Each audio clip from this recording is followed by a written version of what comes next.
श्री कृष्णा श्री कृष्णा श्री कृष्णा श्री कृष्ण। गुरुर्ब्रह्मा गुरुर्विष्णुः गुरुर्देवो महेश्वरः गुरु साक्षात् परं ब्रह्म तस्मै श्री गुरवे नमः। तस्मै श्री गुरवे नमः। हरि ओम तत्सत्। శ్రీమద్ భాగవత కథా శ్రవణం రెండో రోజు సత్సంగం నామ సంకీర్తనంతో మనం ఈ ప్రవచనాన్ని మొదలు పెడతాం. శ్రీకృష్ణ శరణం మమ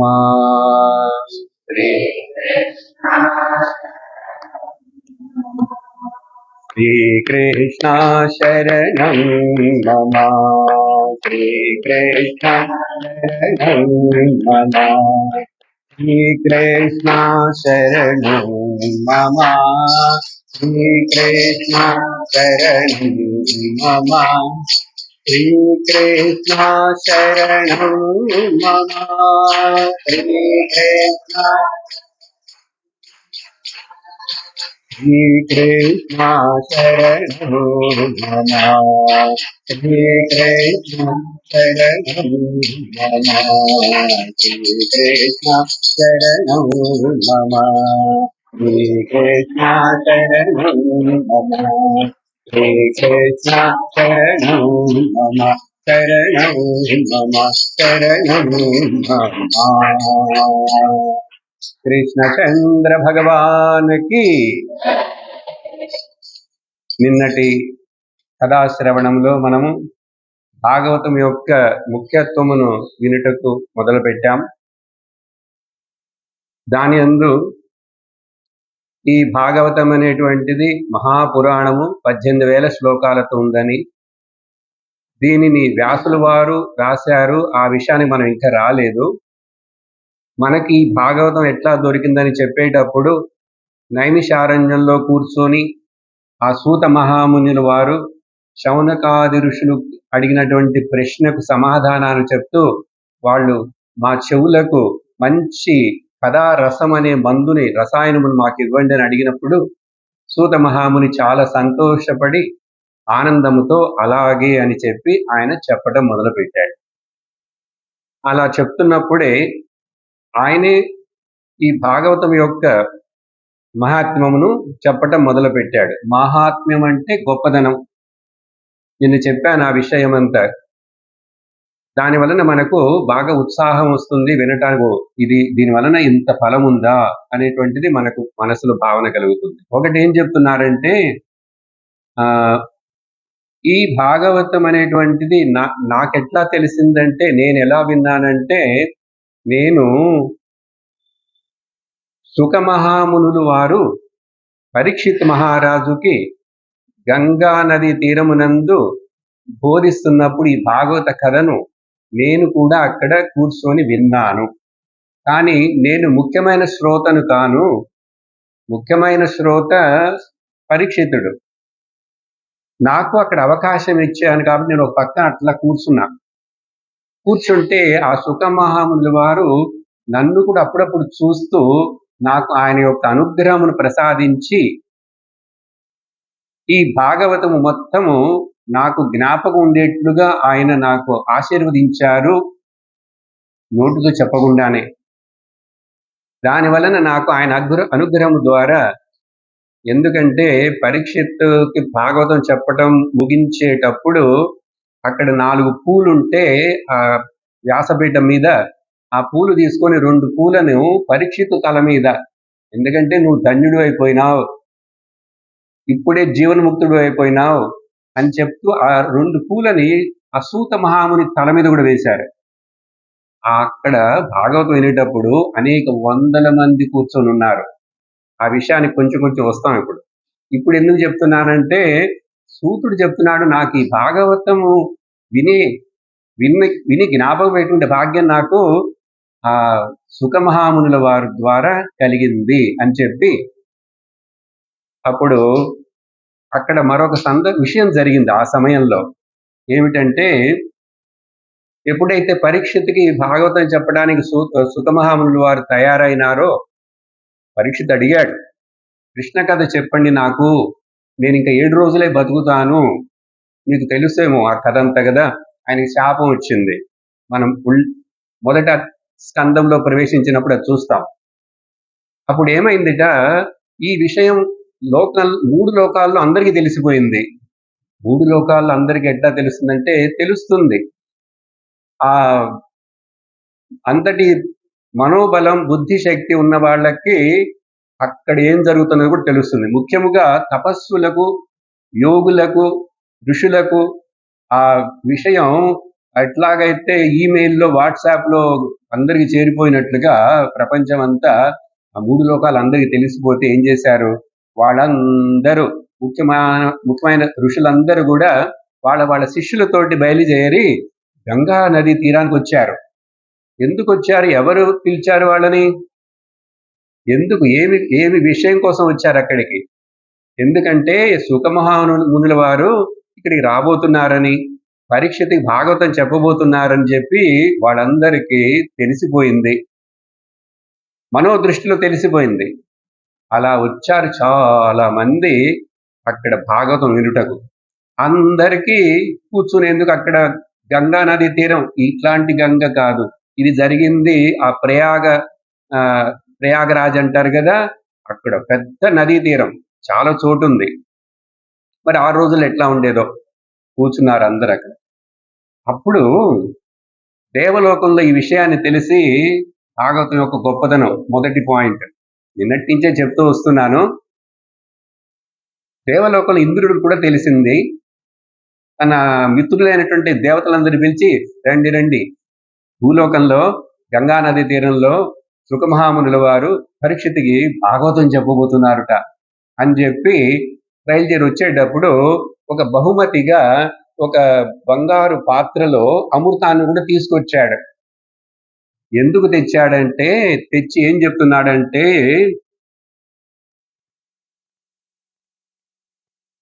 సుఖం నత్వా వదన్ సర్వే, దేవతలందరూ, ఇంద్రుడు ముందున్నాడు లీడర్గా, దేవతలు అందరూ వచ్చారు. వచ్చిన తర్వాత సుఖమహామునికి నమస్కారం చేసి, స్వకార్య కుశల సురాహ, వాళ్ళ పనిని సాధించటం కోసం వాళ్ళు చాలా బుద్ధిశాలులు. ఆ పాల సముద్రంలో అట్లాగే కదా మాట్లాడి అట్లా ఇట్లా చేసి అసురుల దగ్గర నుంచి ఆ అమృతాన్ని సాధించుకున్నారు కదా. సూతమహాముని చెప్తున్నారు, వీళ్ళు పనులు సాధించడంలో వాళ్ళ పనుల్ని చాలా గట్టివాళ్ళు.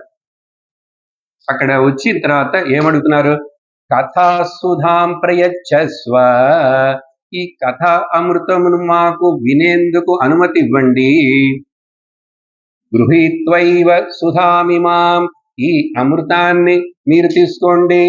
ఎవరి దగ్గర, సుఖమహామునికి చెప్తున్నారు. సుకుడు మహాజ్ఞాని, పరివ్రాజకుడు, అవధూత లాంటి వాడు. కానీ ఎందుకు మీరు తీసుకోండి అంటే, సుకుడు కోసం కాదు. ఎందుకో తెలుసా, ఏవం వినిమయే జాతే సుధారాజ్ఞా ప్రపీయతాం, ఈ అమృతమును పరీక్షిత్తుకి ఇచ్చారంటే, పరీక్షిత్ ఈ అమృతం తాగాడంటే మనకు ఆ పాము వచ్చి కరవటం, మరణించటం జరగదు. అందుకని తెచ్చాం. ప్రపాయస్మో వయం సర్వే శ్రీమద్భాగవతామృతం, ఈ అమృతాన్ని పరీక్షిత్తుకి ఇవ్వండి, మాకు భాగవత కథామృతాన్ని ఇవ్వండి. అదేంటి భాగవత కథామృతం అంటే, చెంబులో పాలు తీసుకొచ్చినట్లుగాను నీళ్లు తీసుకొచ్చినట్టుగా అమృతం తెచ్చినట్టు ఇచ్చేదా ఏంటి? అసలు ఎందుకు అడుగుతున్నారు? అక్కడ చాలా మంది కూర్చొని ఉన్నారుగా, వాళ్ళలాగే వీళ్ళు కూడా కూర్చోవచ్చుగా. ఎందుకంటే దేవతలకు, సురులకు ఆ భాగవతం కథ వినేటువంటి భాగ్యము లేదు, అధికారం లేదు. చూసారా గొప్పదనం? అందుకని మీరు పర్మిషన్ ఇస్తే మేము ఇక్కడ కూర్చుంటాం. ఒకవేళ గురువు పర్మిషన్ ఇవ్వకుండా అక్కడ కూర్చున్నా కూడా వాళ్ళకి నిద్ర వచ్చేస్తుంది, వినలేరు, అర్థం కాదు, జ్ఞాపకం పెట్టుకోలేరు. అంతటి శక్తి ఉన్నటువంటి ఆ సుఖమహాముని గురువు ఆయన అడిగి పర్మిషన్ అడుగుతున్నారు. అప్పుడు సుఖమహాముని ఏం బదులు చెప్పారో జాగ్రత్తగా వినండి. అద్భుతం. ఏం చెప్తున్నారంటే, ఇంద్ర నీ సంగతి నాకు తెలీదా ఏంటి? క్వసుధాక్వ కథాలోకే, ఆ కథామృతం ఎక్కడ? నువ్వు తెచ్చిన అమృతం ఎక్కడ? దానికి దీనికి పొంతనేమిటి అసలు?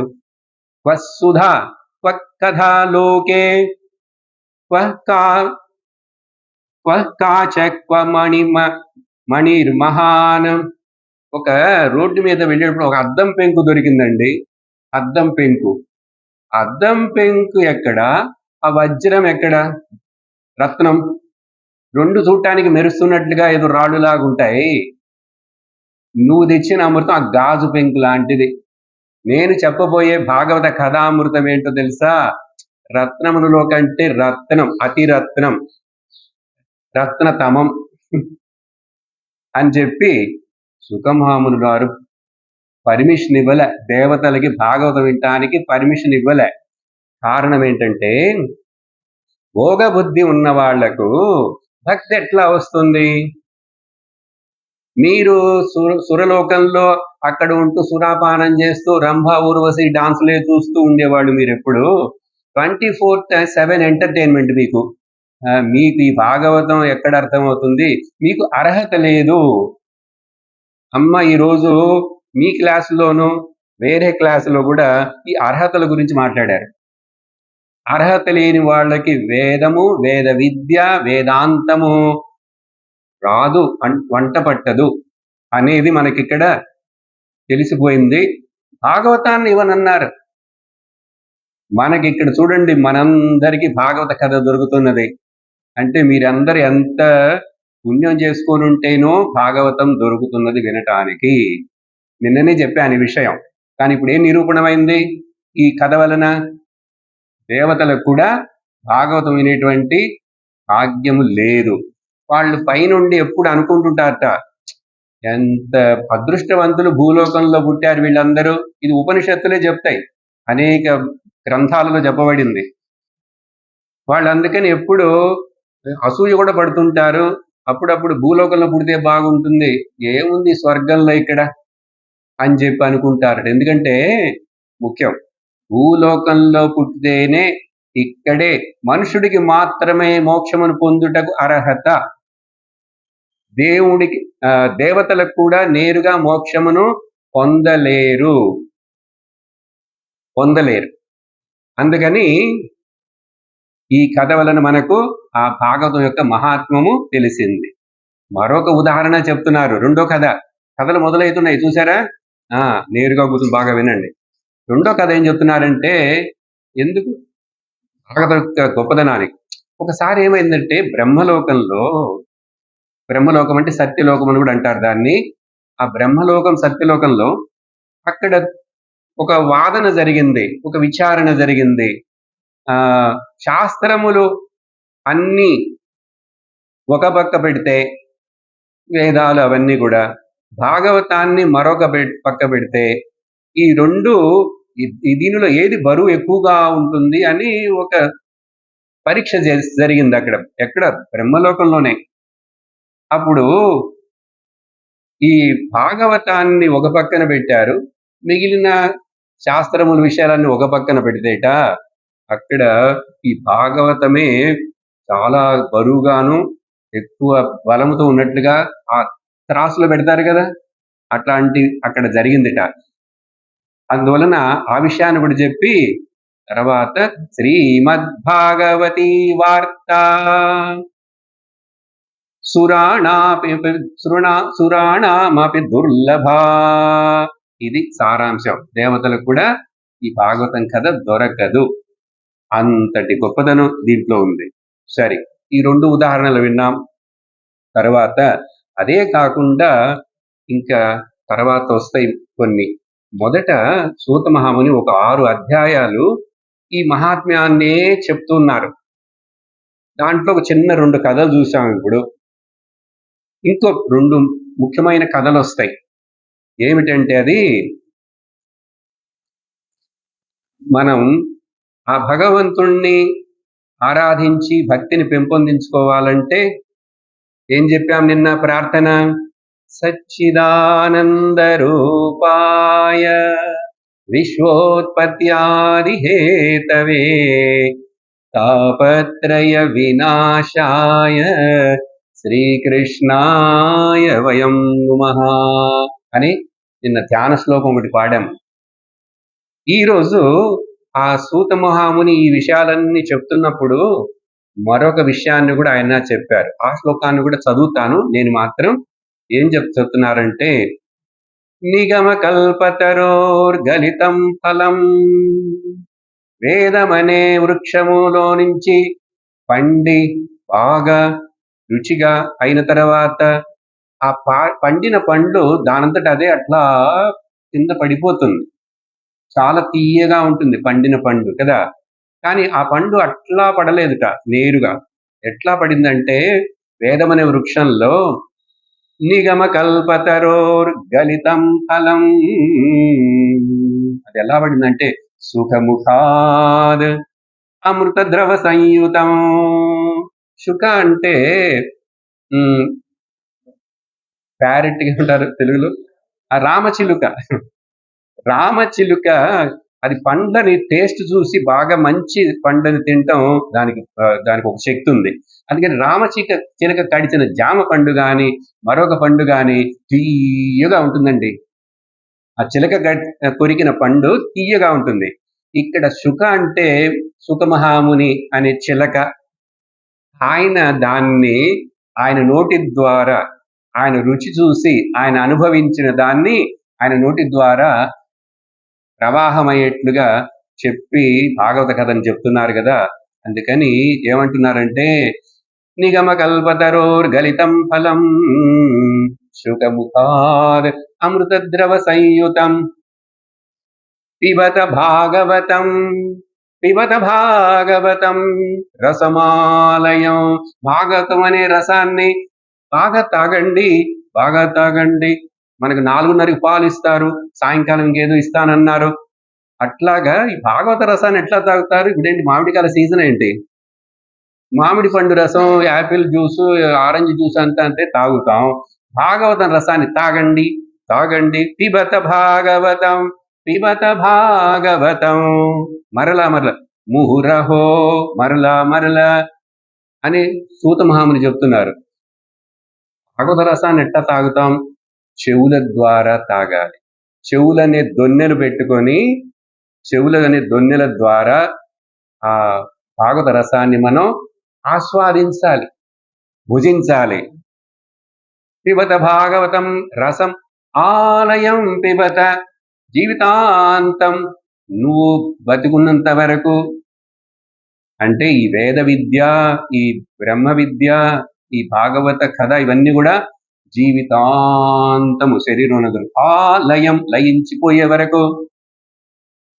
ముహురహో ఎవరు భుజించగలరు? ఎవరికి భాగవత రసం రుచిస్తుందండి? అందరికి రుచించదు. కోటాను మంది జనాలు ఉన్నారు లోకంలో, అందరికి దొరకట్లేదు. దొరికినాను వాళ్ళు రసికలు కారు. అప్పుడు ఎవరికంటే భువి భావుకాహ, ఈ భువిలో ఆ భక్తి భావన ఉన్నటువంటి ఓ సుఖ శౌనకాది ఇక్కడ కూర్చున్నటువంటి వాళ్ళందరూ, మీరందరూ భువి భావుకాహ విద్యారణ్య విద్యార్థులే.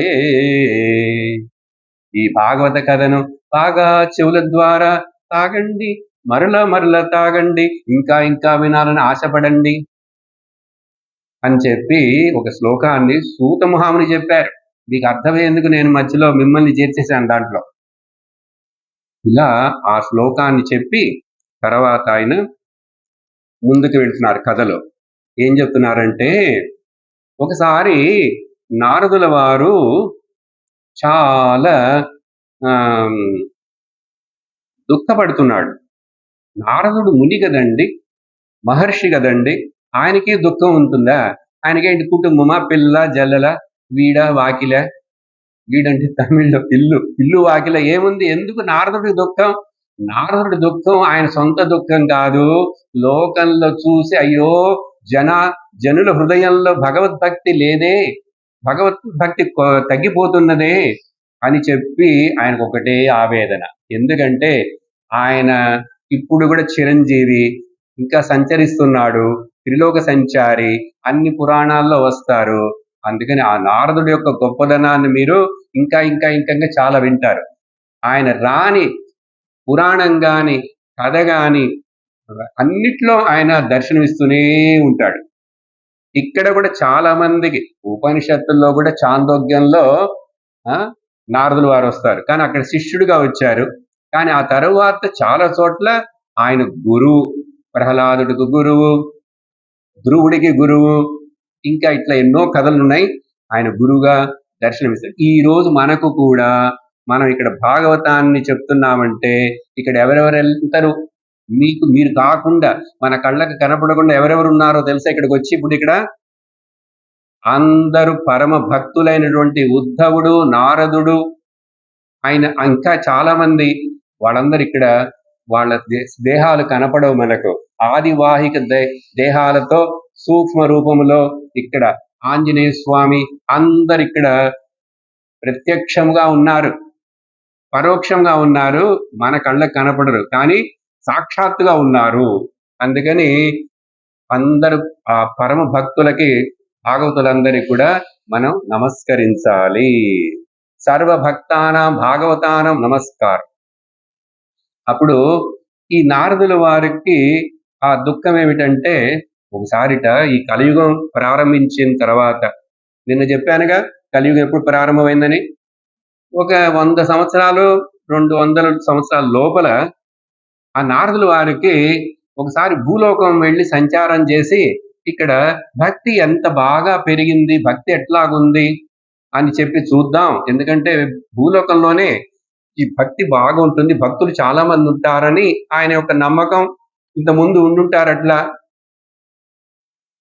అది కాకుండా ఇప్పుడిప్పుడు కృష్ణుడు అవతారం తీసుకొని ఆయన శరీరాన్ని వదిలేసేసి అంతర్ధానం అయిపోయినాడు కదా. అందుకని ఆ కృష్ణ భక్తితోటి జనులందరూ కూడా కృష్ణ కృష్ణ కృష్ణ అంటూ భక్తిలో ఉంటారు. వాళ్ళందరినీ నేను చూడాలని చెప్పి భూలోకానికి వచ్చారట నారదులు వారు. వస్తే ఏమైందంటే అక్కడ ఆయన ఏం చూశాడంటే, ముఖ్యమైన తీర్థ భక్తిని ఎక్కువ మనం దర్శించాలంటే ఆ పుణ్యక్షేత్రాలకు వెళితే, ఆ నదీ తీరాలకు వెళితే అక్కడే కదా చాలా మంది భక్తులు వస్తుంటారు, భజనలు పాడుతుంటారు, స్నానాలు చేస్తుంటారు, ఊరేగింపులు జరుగుతుంటాయి, స్వామిని దేవుణ్ణి కూడా ఊరేగింపు చేస్తారు, ఇవన్నీ జరుగుతుంటాయి. కాబట్టి ముఖ్యంగా పుణ్యక్షేత్రాలను దర్శించారు ఆయన. దర్శిస్తే అక్కడ ఏమైంది, ఎక్కడ కూడా నిజమైన భక్తే కనపడలేదు నారదుల వారికి. ఆ నిజమైన భక్తి కనపడనందువలన ఎక్కడెక్కడికి వెళ్ళారో తెలుసా ఆయన? అహం తు పృథివీం యాతః జ్ఞాత్వా సర్వోత్తమామితి. నేను పృథివీ భూలోకానికి వచ్చాను, ఎందుకు తెలుసుకున్నాను ఇది చాలా ఉత్తమమైన స్థలము, లోకమని. వచ్చి ఏం చేశాను, పుష్కరం చ ప్రయాగంచ, పుష్కరం వెళ్ళాను, ప్రయాగం వెళ్ళాను, కాశీం గోదావరిం తథా, అన్ని ముఖ్యమైన నదీ తీరాలన్నిటినీ చూశాను, హరిక్షేత్రం కురుక్షేత్రం శ్రీరంగం సేతుబంధనం. అర్థమైనవి కొన్ని మీకు ఈ పుణ్యక్షేత్రాలన్నీ ఇట్లా లిస్టు, అవన్నీ వెళ్ళి చూస్తే ఏమైందో తెలుసా? ఆశ్చర్యపడిపోయాను నేను. ఎక్కడ భక్తి లేదు, భక్తి బిజినెస్ అయిపోయింది, భక్తి బార్గెనింగ్ భక్తి అయిపోయింది. అందరు దేవుడి పేరు చెప్పి, గుళ్ళు పేరు చెప్పి ఏదేదో చేస్తున్నారు, కానీ నిజమైన భక్తి ఎక్కడా కనపట్లేదు. భక్తి బలహీనమైపోయింది అని చెప్పి, ఎక్కడ కూడా భక్తి బలహీనమైంది అంటే సాత్విక పురుషులు, సద్గుణ స్వభావం వాళ్ళు ఎక్కువ మంది లేరు. లేకపోతే ఎట్లా కనపడుతుంది? నారదులు వారు ఏం చెప్తున్నారంటే చక్కగా వినాలి, మీకు అర్థమైపోతుంది. సత్యం నాస్తి తపశ్శౌచం దయా దానం చ విద్యతే. ధర్మానికి ముఖ్యమైన పాదాలుగా, పిల్లర్స్ గా ఉన్నటువంటి ఎక్కడా సత్యం పలికేవాడు లేడు, తపం చేసేవాడు లేడు, శుభ్రత ఉన్నది కనిపించలేదు. ప్రతి గుళ్ళ పక్కన మురికి కాలవలు, కొబ్బరికాయలు కొట్టిన వాసనలు, అన్ని కుప్పలు ఉంటాయి. కానీ జనాలు మాత్రం బాగా ఫ్యాషన్గా మేకప్లు చేసుకొని సెల్ ఫోన్లు పెట్టుకొని గుళ్ళోకి పరిగెత్తుకుంటూ వస్తారు. అదే కదా చూస్తున్నాం ఇప్పుడు. ఇది నారదుల వారు అప్పుడే చూశారు. అది ఇప్పుడు అట్ట పెరిగి ఆ, అందుకని కొన్ని మన మన పుణ్యక్షేత్రాలకే మనం కొన్ని చోట్లకి వెళ్ళాలంటే చాలా కష్టంగా ఉంటుంది. కానీ నిజమైన భక్తుల మనం అవన్నీ చూడకూడదు. అక్కడ అశుభ్రంగా ఉన్నా కూడా, ఎట్లా ఉన్నా కూడా మనకు దేవుడు ముఖ్యం, ఆ సన్నిధి ముఖ్యం, సాన్నిధ్యం ముఖ్యమా అది మనసులో పెట్టుకొని మనం వెళ్ళాలి. అక్కడేంటి అట్లా ఉంది, వాళ్ళేంటి మోసం చేస్తున్నారు, అన్నింటి ఖరీదుగా అమ్ముతున్నారు, ఆ గుళ్ళో బ్రాహ్మణులు కూడా డబ్బులకు ఆశపడుతున్నారు, ఇవన్నీ మనం చూడకూడదు. చూడకుండా భగవంతుణ్ణి అనుకుంటూ వెళ్ళి దర్శించాలి. ఎందుకంటే ఆ స్థల మహాత్మ్యం ఉంది కదా, అది నీకు ముఖ్యం, అది నీకు ప్రయోజనపడుతుంది. సో ఇట్లా ఆయన చెప్పి ఎక్కడ చూసినా ఎవరున్నారు అప్పుడు? పాఖండ నిరతాహ, నిజమైన శాస్త్రము మతము పద్ధతి ఏది లేదు, వాళ్ళకి తోచిన విషయాలన్నింటినీ వాడు చెప్పుకుంటూ, నువ్వు ఎర్ర రంగు బట్టలు వేసుకో అంటాడు ఒకడేమో నల్ల రంగు బట్టలు వేసుకో అంటాడు, ఒకడేమో ఇట్లా పెట్టుకో అట్లా పెట్టుకో ఇది పెట్టుకో అవి పెట్టుకో, ఏంటని పాఖండ శాస్త్రానికి విరుద్ధంగా ఉన్నటువంటి విషయాలన్నింటినీ చెప్పి వైదిక విరుద్ధమైన విషయాలన్నింటినీ చెప్తారు వాళ్ళు. చెప్పి తర్వాత పాఖండ్ సంతో విరక్తాః సపరిగ్రహాః, ఎవరు సాధు సంతులను సేవించే వాళ్ళు లేరు. నిజమైన సాధు సంతులు ఉన్నారు ఇప్పుడు కూడా, కానీ వాళ్ళని ఆదరించేవాళ్ళు, సేవించేవాళ్ళు, నమ్మేవాళ్ళు లేరు. కానీ అబద్ధం చెప్పే మోసం చేసే సాధువులు కూడా ఉన్నారు లోకంలో, వాళ్ళ వలలో పడిపోతుంటారు. ఇవన్నీ చూశారు ఆయన. జనాలు బాగా చేర్చుకో, ఇంకా సంపాదించుకో, ఇంకా చేర్చుకో, పరిగ్రహం అంత పొసెషన్ అట్లా ఉన్నారని చెప్పి ఇది చూసి నాకు చాలా దుఃఖం అయిపోయింది. భక్తికి ఇట్లాంటి గతి పట్టిందే. భక్తి ఎందుకు నారదుల వారికి ఏంటంటే, భక్తికి ఆయన పెద్ద ఒక ఇంగ్లీష్లో చెప్పాలి వార్త నాకు, ఆయన ఒక అంబాసిడర్. భగవంతుడికి భక్తుడికి మధ్యలో ఆయన ఒక దూత. ఆయన యొక్క ఒకే ఒక కార్యం ఏంటంటే, ఎట్లా అయినా సరే ఈ భక్తుడిని భగవంతుడి దగ్గరికి చేర్చాలి, అదే ఆయనకి ఇంకా ఆశ. దానికోసం ఆయన ఇంకా చిరంజీవిగా తిరుగుతున్నాడు. వేరే ఏది సాధించాలి అది భగవంతుడు కూడా చెప్పాడు, ఆ పని చేయటం కోసం మాత్రమే నీకు ఆయుష్ ఇస్తున్నాను, అనేక యుగాలు నువ్వు చిరంజీవిగా ఉంటావు అని చెప్పి ఆ చిరంజీవి లిస్టులో ఆయన వచ్చాడు. అందుకని ఆయనకి ఇది చూసి ఆ భక్తిని నేను ఎట్లయినా కాపాడాలి, భక్తిని నేను ఎట్లయినా అభివృద్ధి చెయ్యాలి. ఇప్పుడు స్వామినేమో వారికి, మన విద్యారణ్య సోమయాజు గారికి, మనందరికీ కూడా ఈ వేద విద్యను ఎట్లా అయినా సరే బలపరచాలి, ఇంకా పెంచాలి, బాగా పెద్ద చేయాలని మనకి ఎట్లాగైతే హృదయంలో తాపత్రయం వచ్చిందో, నారదుల వారికి ఆ భక్తిని, సరి అయిన భక్తిని నేను ప్రతి గృహే నేను ప్రతి ఇంటిలోనూ, ప్రతి ఊర్లోనూ, ప్రతి చోట నిజమైన భక్తిని స్థాపిస్తాను అని చెప్పి ఆయన ఒక శపథం తీసుకున్నాడు. ఆ దుఃఖముతోటి, ఆ బాధతోటి ఏం చేయాలి నేను అని చెప్పి తెలియక వెళుతుంటే, అప్పుడు భక్తితో పాటుగా అక్కడ ఆయనకు ఒక దర్శనం దొరికింది. ఏంటంటే, ఒక 16 సంవత్సరాల యువతిగా ఉన్నటువంటి ఒక యువతి పక్కనే ఇద్దరు చాలా పెద్ద వయస్సున్న వృద్ధాప్యంలో ఉన్న ఇద్దరు పడుకొని నీరసంగా, చనిపోలేదు, పడుకొని నీరసంగా ఉంటే ఆ యువతి వాళ్ళిద్దరిని చూసి వాళ్ళని లేపటానికి కూర్చొని ఏడుస్తున్నది. ఇది దూరం నుంచి ఎక్కడ చూశారు ఈ విషయం అంటే, నారదుల వారు బృందావనంలో చూశారండి. ఆ బృందావనంలో మాత్రమే అన్ని తిరిగిన తర్వాత చివరికి ఇంకెళ్ళిపోదాం భూలోకం నుంచి అనుకున్నప్పుడు, అక్కడ ఎవరో ఒక యువతి, ఆవిడ కన్నీళ్లు పెట్టుకున్నది, ఏడుస్తున్నది, చుట్టూ జనం అంతా ఉన్నారు. ఈ నారదుల వారు కూడా దగ్గరికి వెళ్ళి చూద్దామా, మనకెందుకులే, ఏంటో జరిగి ఉంటుందని చెప్పి ఆయన వెళ్ళిపోతుంటే ఆ బాలిక, ఆ యువతి గుర్తించి నారదుల వారిని పిలుస్తున్నది. ఏం చెప్తున్నది?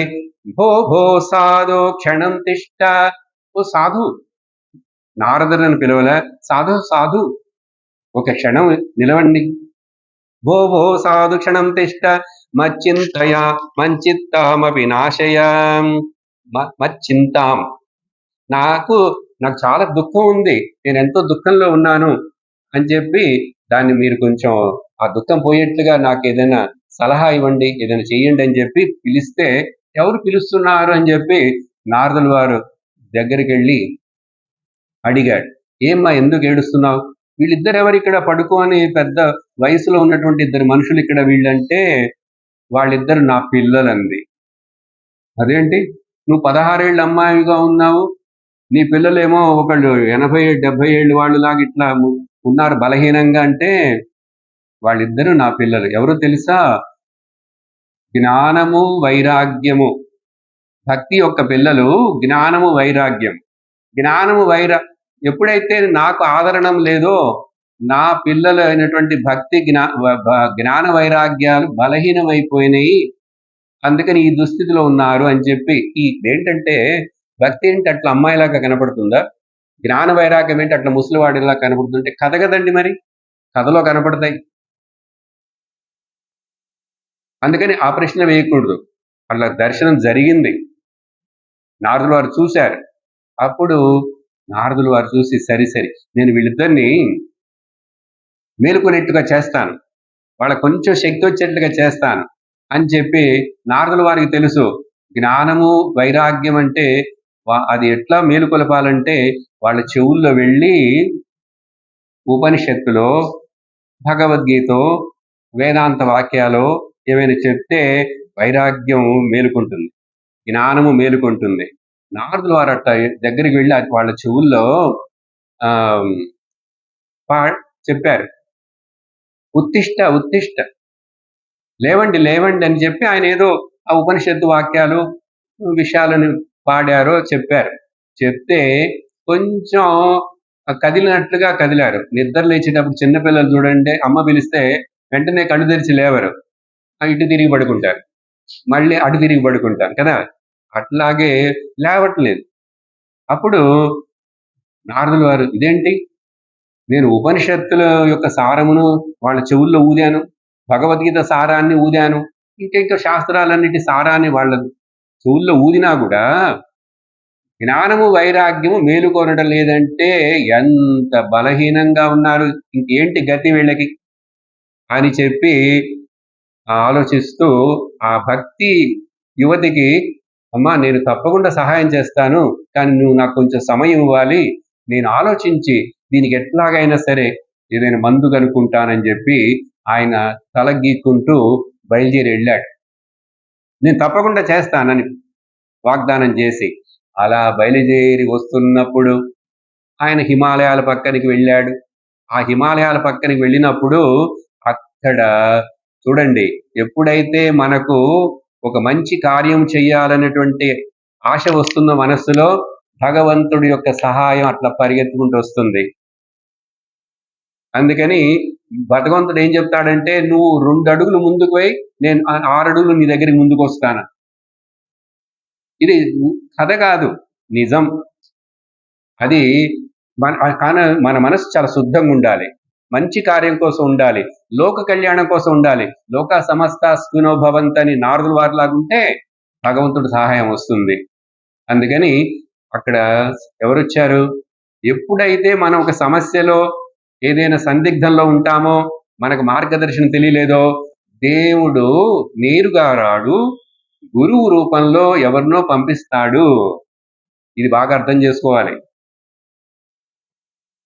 దేవుడు నేరుగా అందరికీ ఆ కథలో వాళ్ళకి కనిపించాడే, త్యాగరాజుకి కనిపించాడే, మీరాబాయికి, అవన్నీ ఓకే. కానీ ముఖ్యముగా ప్రబలముగా దేవుడు నేరుగా రాడు, ఒక మనిషి రూపంలోనే, ఒక ఋషి రూపంలోనే, ముని రూపంలోనే, ఏదో ఒక రూపంలో గురువు స్థానం తీసుకొని వస్తాడు.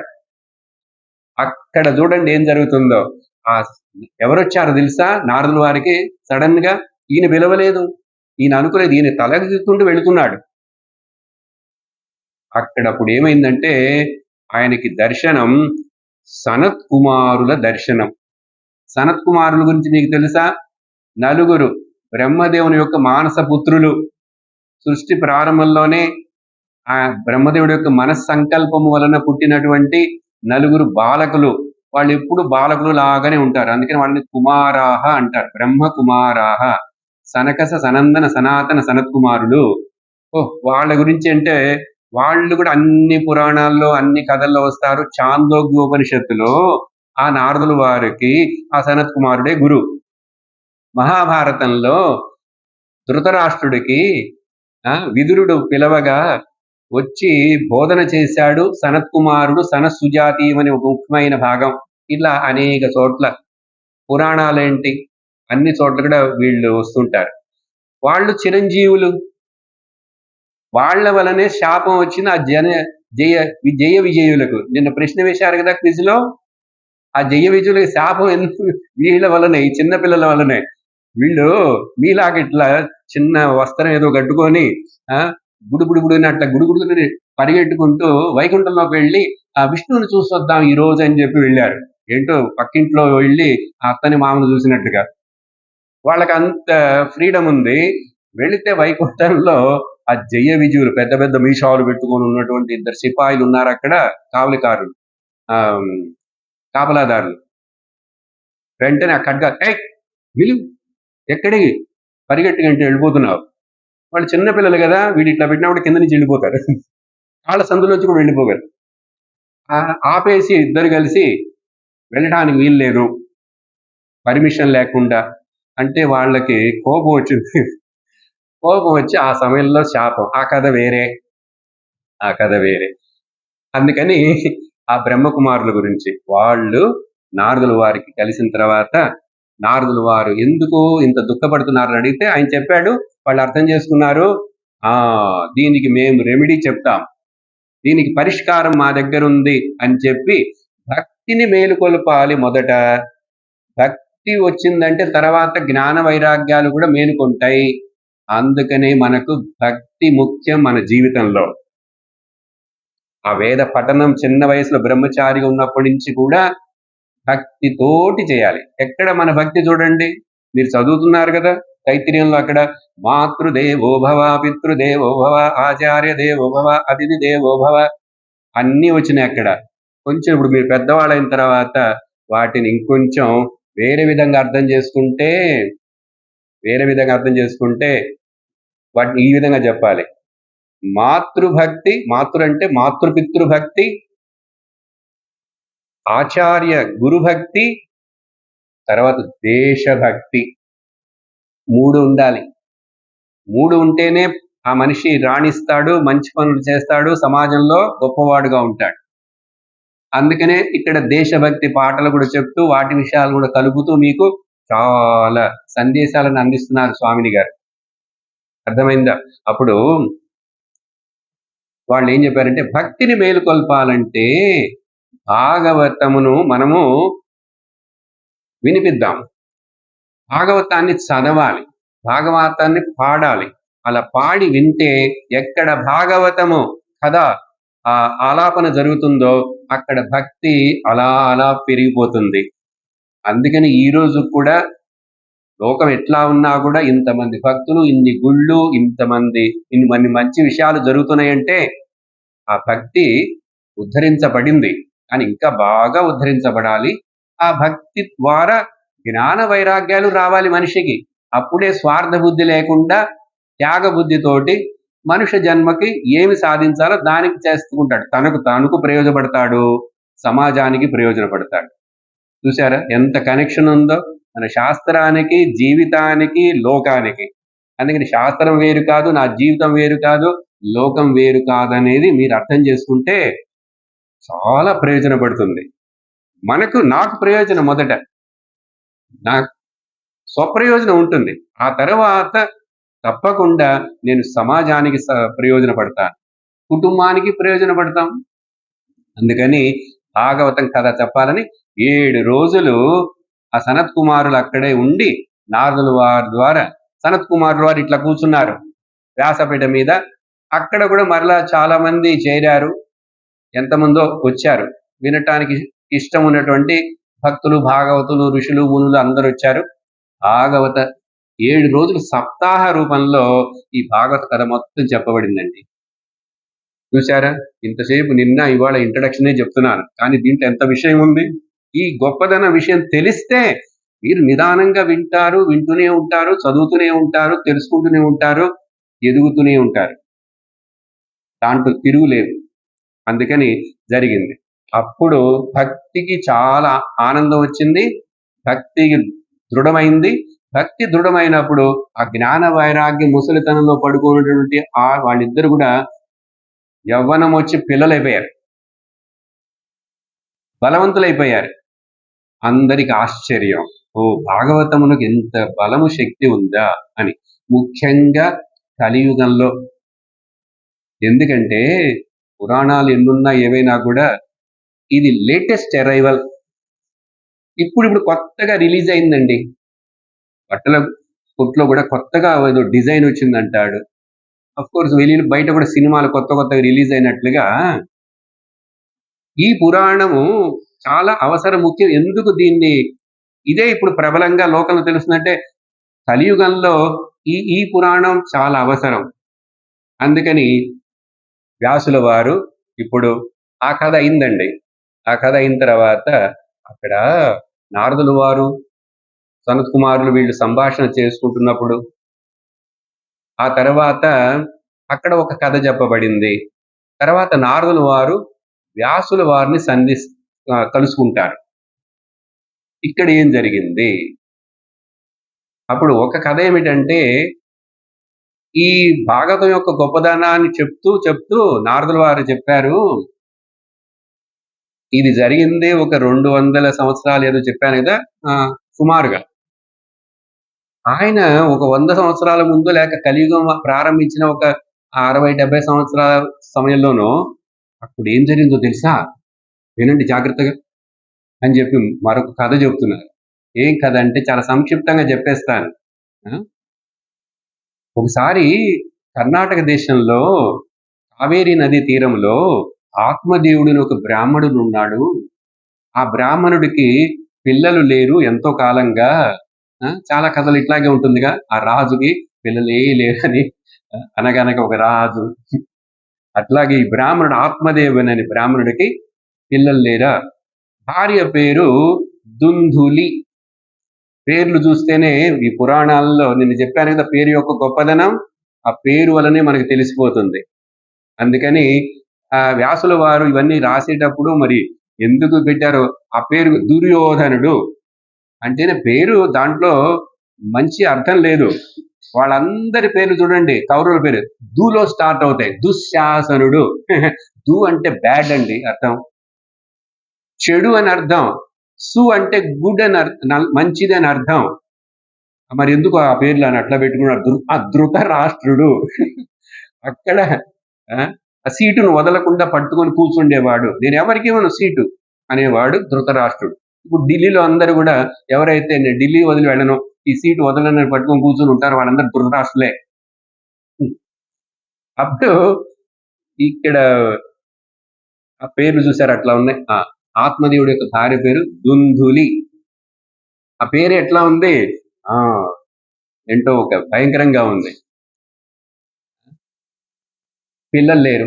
అప్పుడు ఏమైంది? ఒకరోజు ఆత్మదేవుడికి దుఃఖం. చూడండి, దుఃఖం అందరికీ దుఃఖాలే. నారదుల వారికేమో ఒక రకమైన దుఃఖం. దుఃఖపడుతూ, ఎందుకంటే పిల్లలు లేకపోతే మన శాస్త్రం చెప్పినట్లుగా ముఖ్యంగా మగపిల్లవాడు లేకపోతే అని శాస్త్రాల్లో చెప్పబడ్డాయి. పున్నామ నరకాత్ త్రాయతి ఇది పుత్ర అని ఏవేవో చెప్పారు. అవన్నీ సత్యమే. అవన్నీ కొంచెం బాగా తెలిసిన వాడు, బ్రాహ్మణుడైన వాడు, కొంచెం భక్తి భావాలు ఉన్నవాడు ఇవంటి బాధపడతాడు. అయ్యో నాకు 50 సంవత్సరాలు అట్లా అయిపోతున్నాయి, పిల్లలే పుట్టలేదు, ఇంకా తర్వాత నాకు ఎవరు శ్రార్థం పెడతారు, ఎవరు ఏం చేస్తారు, నేను వేరే లోకానికి వెళ్ళటానికి నాకు ఏదైనా మార్గం ఉందా అని బాధపడతారు.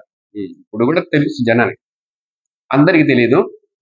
అలా బాధపడి ఇంకేం చేశాడు? ఆత్మదేవుడు ఆత్మహత్య చేసుకుందామని బయలుదేరి వెళ్ళాడండి.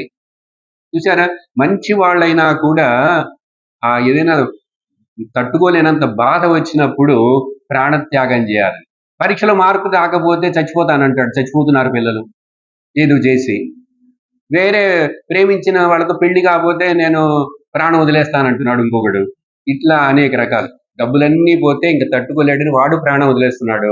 చదువుకున్నవాడు, చదువు లేనివాడు, మినిస్టర్గా ఉన్నవాడు, యాక్టర్గా ఉన్నవాడు, అందరూ పేపర్లో చూస్తుంటే సూయిసైడ్ అనేవి కనపడుతూనే ఉంటాయి. ఆత్మహత్యలు. బాగా చదివాడు అంటాడు, ఐటీ అంటాడు, అదంటాడు, ఆత్మహత్య చేస్తున్నాడు అంటాడు. ఆశ్చర్యం అవుతుంది లోకం చూస్తే కదా. ఏం కారణం అంటే వాళ్ళకి సరి అయినటువంటి మార్గదర్శనం జీవితంలో దొరకలేదు. మనలాగా మనల్ని మర్చిపోకూడదు. మన గొప్పదనాన్ని నేను చెప్పాను కదా. అప్పుడు ఆత్మదేవుడు కూడా ఈ కుటుంబ విషయం వచ్చినప్పుడు పిల్లలు అంటే అక్కడ ఇంకా బాగా జ్ఞాన వైరాగ్యాలు పెరగలేదు. అందువలన ఆ ప్రాబ్లం. ఆత్మహత్యకు వెళుతున్నాడు, ఏదో నది తీరమునకు వెళుతుంటే చూడండి, మంచి వాళ్లకు కష్ట సమయంలో భగవంతుడు సహాయం చేస్తాడని చెప్పాను కదా. మంచివాడు, అనుష్ఠానం పరుడు, బ్రాహ్మణుడు, ఆత్మదేవుడు. అప్పుడు ఒక గురువులాగా ఒక సాధువు వచ్చాడు. ఆ సాధువు చూసిన తర్వాత అడిగాడు, ఎందుకు బాబు ఇట్లా దుఃఖపడుతూ శోకంతో ఉన్నావు అని అడిగితే ఆత్మదేవుడు చెప్పాడు, నాకు పిల్లలు లేరు ఇట్లా అని చెప్పి, అందువలన మీరు నాకు ఏదైనా అనుగ్రహం చేస్తారంటే ఆ సాధువు చాలా గొప్ప తపస్వి, దివ్య దృష్టితోటి చూశాడు. మనం పేజీలు తిప్పి చూసినట్లుగా చూసి ఆయన, బాబు నీకు ఇంతకుముందు 7 జన్మల పిల్లలు లేరు, ఇంకా రాబోయే 7 జన్మలు కూడా నీకు పిల్లలు ఉండరు అని చెప్పంగానే ఆత్మదేవుడు ఇంకా అయ్యయ్యో అని తల బాదుకుంటూ ఏడవడం మొదలుపెట్టాడు. అసలే దుఃఖంలో ఉంటే ఇట్లా చెప్పచ్చండి, మరి ఏం చేయమంటావు, నీ కర్మలు అట్లా ఉంది అన్నాడు. అంటే ఒప్పుకోలేదు. ఏడవటం మొదలు పెడితే, మీరు ఎట్లాగైనా నాకు పిల్లవాడిని ప్రసాదించాలి, మీరు ఎట్లాగైనా నాకు పిల్లవాడిని ప్రసాదించాలంటే ఇంకా వాడి గొడవ తట్టుకోలేక ఆ సాధువు ఏం చేశారంటే, సాధువులు ఏదైనా మాట చెప్పారంటే నోట్లో నుంచి అది సత్యం అవుతుంది కాబట్టి ఇంత దుఃఖపడుతున్నాడు. సరే ఆయన దైవ సంకల్పం అని చెప్పి అనుకొని ఏం చేశాడు, ఆయన దగ్గర ఒక జోలిలో ఒక పండు ఉంది, మామిడి పండు అనుకోండి. ఆ మామిడి పండును తీసి ఇచ్చి, నువ్వేం చేస్తావంటే ఈ మామిడి పండు తీసుకుని వెళ్ళి మీ ఆవిడకి ఇచ్చి తినమని చెప్పు, రేపు పొద్దున స్నానం చేసి చక్కగా భక్తితోటి ఈ పండు తింటే కొద్ది రోజుల్లోనే ఆమె గర్భవతి అయి నీకు పిల్లవాడు పుడతాడు అని చెప్పాడు. ఆయన చెప్పాడు, అది జరగబోతున్నది. కానీ కథ చూడండి ఎట్లా ఉంటుందో. ఏమైంది, సంతోషపడ్డాడు ఆత్మదేవుడు. ఆ మామిడి పండు తీసుకొని ఆనందంతో పరిగెట్టుకుంటూ ఇంటికి వచ్చాడు. వచ్చి ఇంటి దగ్గర భార్యతోటి, చూడు చూడు చూడు, మనకి ఇన్ని రోజు పిల్లలు లేకుండా ఎంత దుఃఖపడుతున్నాం, ఆ సాధువు నాకు ఈ మామిడి పండు ఇచ్చాడు, నువ్వేం చేస్తావంటే రేపు పొద్దున శుభ్రంగా స్నానం చేసి దేవుడికి నమస్కారం పెట్టుకొని ఈ మామిడి పండుని భుజించు, తర్వాత నీకు కొద్ది రోజుల్లో గర్భవతి అవుతావని చెప్పాడు. పండు ఇచ్చాడండి. ఇచ్చి ఏం చేశాడు, ఇప్పుడు మనకు ఇంకా పిల్లవాడు పుట్టిపోతున్నాడు, ఇంకా పుట్టే మనకు కొంచెం డబ్బులు కావాలి కదా. ఇన్ని రోజులు దుఃఖంలో ఉండి ఈ బ్రాహ్మణుడు ఆత్మదేవుడు ఎక్కడ వేద పట్టణానికో ఎదుకో దేనికి వెళ్ళలేదు. బ్రాహ్మణుడికి ఎక్కడికైనా వెళితే ఏదైనా యజ్ఞమో యాగమో పూజ పునస్కారమో వేదం చదివితే ఎవరైనా దక్షిణ ఇస్తారు కదా. అట్లాగే బతికేవాళ్ళు బ్రాహ్మణులందరూ. అందుకని చాలా రోజులు నేను ఎక్కడికి పోలేదు. అందుకని నేను ఇప్పుడు కొద్ది రోజులు ఒక 5 నెలలు 6 నెలలు అట్లా వెళ్ళి కొన్ని గ్రామాలు ఎక్కడెక్కడెక్కడ అవన్నీ ఏదో చెప్పి కొంచెం డబ్బులు సంపాదించుకొని వస్తాను మనకు పిల్లవాడు పుట్టే లోపల అని చెప్పి పండు ఇచ్చేశాడు. అప్పుడే వెళ్ళిపోయాడండి ఆయన. అది ఆయన క్యారెక్టర్. చూడండి మనుషుల గుణాలు. ఆర్య ఏంటంటే రొంబ మోడ్రన్, చాలా మోడ్రన్. ఓకే, నాగరికత అంటామే ఈ రోజుల్లో, ద సో కాల్డ్ సివిలైజేషన్ నాగరికత. ఆవిడేంటంటే చాలా ఆ రోజుల్లోనే చూడండి, మీకు కొంచెం ఈ భాష చెప్తే కానీ అర్థం కాదు. ఆ రోజు కూడా అట్లా ఉన్నారంటే ఉన్నారు. ధ్రువుడికి 2 అమ్మలైతే ఒక అమ్మ అట్లా ఉంది, ఒక అమ్మ ఇట్లా ఉంది. ఆ కథ వస్తుంది తర్వాత. అందుకని ఆవిడ చాలా మోడర్న్ లేడీ, ఫ్యాషన్ లేడీ, చాలా శరీరం మీద అభిమానం. అందుకని ఎప్పుడు డ్రెస్సులు మేకప్లు అట్లా చూసుకుంటే ఆవిడకి పిల్లల్ని కనటం ఇష్టం లేదండి. ఈ ప్రాబ్లం ఆ రోజుల్లో ఉందని కథలో ఇక్కడ చెప్పారు ఆ భాగవతంలో. ఇప్పుడు లోకంలో ఈ మోడర్న్ గా చదువుకున్న వాళ్ళు చాలా మంది పెళ్లి చేసుకున్నా కూడా పిల్లలొద్దు అని చెప్పి, అది పెద్దవాళ్ళకి తెలుస్తుంది కొంచెం పోకడ అట్లా ఉంది. అది తప్పు. ఆ తర్వాత వాళ్ళు బాధపడతారు. కానీ ఒక ఉదాహరణ ఇక్కడ చెప్పి మనకు ఇది విన్నాడనుకోండి, ఇప్పుడు ఈ లోకంలో ఆ పోకడలో పోయేవాడు భాగవతం వింటే వాడికి అర్థమవుతుంది. ఎవరి చెవుల్లోండి భాగవతం పడుతున్నది? వాడు అన్ని చదివి ఇంజినీర్ చదివి అన్ని చదివేసి వెళ్ళిపోతున్నాడు సాఫ్ట్‌వేర్ అని చెప్పి వాడికి భాగవతం మీరు వింటున్నారు చూసారు చిన్నప్పుడు, ఇట్లా వినాలి. ఈ చిన్న వయసులో ఇట్లా వినాలి. వింటే మీకు మంచి చెడులు అన్నీ తెలిసిపోతాయి. ఇంకా ఆ తర్వాత తప్పు మార్గంలోకి వెళ్ళరు. అందుకని ఈ శిబిరం. అర్థమైందా? భాగవతం మరి జీవితాన్ని గురించి చెప్పాలి. కేవలం కృష్ణుడు, కృష్ణుడు, భక్తి అని చెప్పేస్తే నా జీవితానికి ఏం ఉపయోగపడుతుందంటే ఇదో విను, సారాన్ని గ్రహించు. ఏమైంది? ఆవిడ తినలేదండి ఆ పండుని. అట్లా పెట్టేసుంది.